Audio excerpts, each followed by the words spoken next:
Hello students, this is Professor Shrenik Shah. In this video, we are going to learn second application of Wheatstone bridge or Wheatstone network known as Kelvin's method.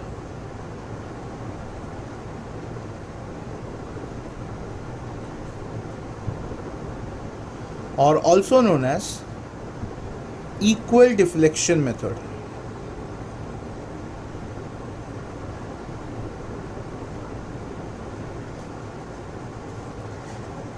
The application before this we did was meter bridge, which is also known as null deflection method.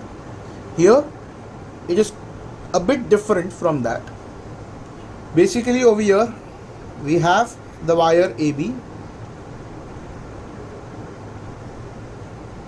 we have the three copper plates, two of them as L shaped and one of them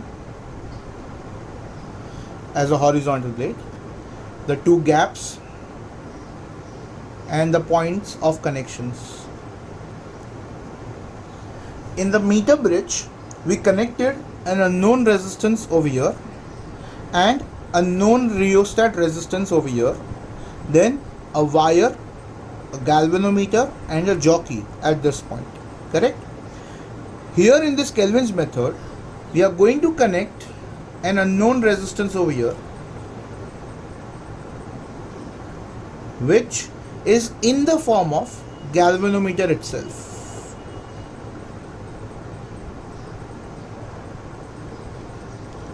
So we have the galvanometer itself as the unknown resistance over here. Then we have unknown resistance R, and we have a wire connected to the jockey directly.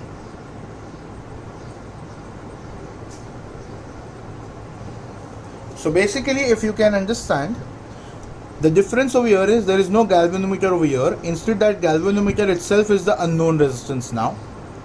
R is the known resistance, and now the wire is directly connected to the jockey to tap on wire AB. I hope you get this part. Now that means here the aim is to find resistance of galvanometer. Okay, so now the method as we know is going to be same as meter bridge. We are going to take the jockey and tap it from point A to point B on this wire AB, and we will find first the point where we get the zero deflection. But wait, we do not have a galvanometer over here to see the zero deflection, correct? And that's where the catch is. You have to be very alert with this part. Because the galvanometer is not over here, we have to say that let's say the jockey is not yet connected.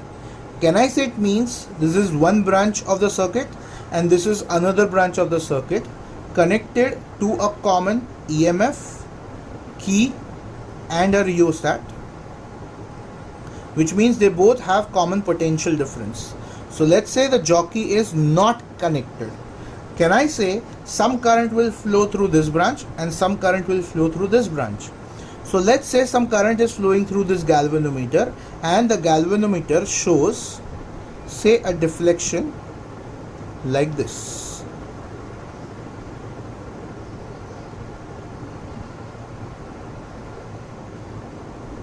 On the screen or on the apparatus. Okay, now when you tap the jockey at point A, you will find that this deflection will turn towards left, and when you tap the jockey at point B, you will find that this deflection turn towards right. Now why this thing happens? It's because when you tap the jockey over here, you can say the lower part only have this as a resistance. There is no RAP. Remember the point P? The P point over here is over here, which means there is no resistance in this section, which means I'm trying to say in the Wheatstone network, if I consider this as G, R, say R1 and R2 and the jockey over here. When I connect this jockey at point A, it means I'm connecting the jockey directly over here at this point, which means you can say the wire is, the current will divide over here and over here, it will be short circuited basically, and that means when the current will flow through this part, it will be definitely less than the actual current when there was no connection made over here. If you understand this, the current will divide over here in this part, and when you connect the jockey over here, the current will flow through this and will not flow through this part, which means the current will decrease flowing through the galvanometer, and that means the deflection will go towards left. Okay, now if you tap the jockey at point B, what exactly you are trying is this. Indirectly you are short circuiting this resistance R, which means there is a zero resistance over here. So can I say initially when the jockey was not connected and the marking or the pointer was pointing at this direction in the galvanometer, can I say now when it is connected over here, we have the resistance which was G plus R initially, now it is only G, which means the resistance in this branch decreased. When the resistance decreased, we can say the current will increase, and so the deflection will turn over here. So basically the deflection on the left hand side for point A and the deflection on the right hand side for point B will be visible when you tap the jockey at point A and at point B, and when you do not connect the jockey, you get this deflection. So I hope this part is clear. Now when we start the experiment, we start tapping the jockey from point A to point B at every point possible, and let's say we get a point P where we get the same deflection as we got without connecting the jockey, which means this particular point is for point P as well as no jockey. So the same deflection you get whether you connect the jockey or you do not connect the jockey. I hope you get this part. That means in this condition there is no current which is flowing through this part.